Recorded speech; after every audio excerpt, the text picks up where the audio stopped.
क्या भारत में लोकतंत्र 1950 के बाद स्थापित हुआ या उससे पहले भी भारत में जनतंत्र था?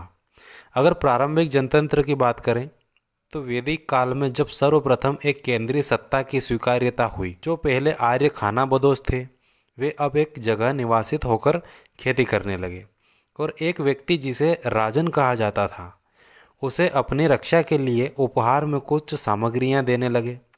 ये राजन आगे चलकर शक्तिशाली होने लगा, इसलिए इस पर नियंत्रण है रखने के लिए और इसके चयन के लिए कुछ संस्थाएं प्रचलन में आई जिन्हें सभा और समिति कहा जाता है, जो स्थानीय निकाय और केंद्रीय संस्था के रूप में काम करती थी और सभी निर्णय जनतांत्रिक रूप से लिए जाते थे।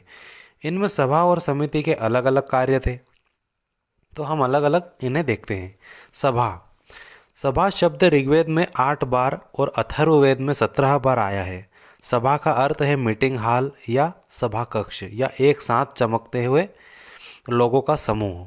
सभा वरिष्ठ लोगों की चुनी हुई संस्था थी जिसके मुखिया को सभापति कहा जाता था, जो राजा को प्रशासन के विषय में सलाह देती थी, देहाती मामलों पर चर्चा और न्यायिक प्रशासनिक कार्य करती थी।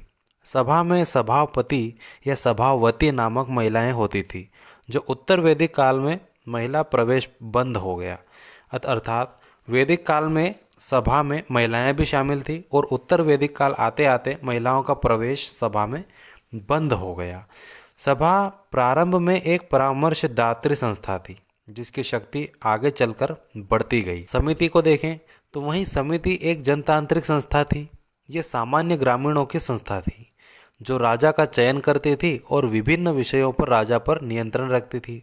शासन प्रशासन में राजा का मार्गदर्शन करती थी तथा उचित समय पर परामर्श देती थी। वैदिक काल में ऋग्वैदिक काल तक सभा और समिति का राजा पर पूर्ण नियंत्रण रहा। वहीं उत्तर वैदिक काल में ये संस्थाएं कमजोर हो गई और राजा वंशानुगत हो गया। वंशानुगत अर्थात पिता का जो पुत्र है वही आगे चलकर राजा बनेगा, अर्थात राजा का पुत्र ही राजा होगा, कोई और नहीं। तो ये वंशानुगत हो गई। राजा उत्तर वैदिक काल में समिति के महत्व में कमी आई और ये एक नाम मात्र की संस्था रह गई। सभा और समिति के महत्व की बात करें तो अथर्ववेद में प्रजापति की 2 पुत्रियों के रूप में इन्हें संबोधित किया गया है। सभा और समिति के माध्यम से भारत में जनतांत्रिक व्यवस्था का प्रारंभ हुआ, जो आगे चलकर विभिन्न गणराज्यों में के रूप में जीवित रहा। कुछ जनपद और महाजनपद भी जनतांत्रिक रहे। तो इस तरह सभा और समिति ने एक जनतांत्रिक व्यवस्था चलाई जो 1950 के बाद भारत में लोकतांत्रिक व्यवस्था का आंशिक ही सही लेकिन आधार कही जा सकती है।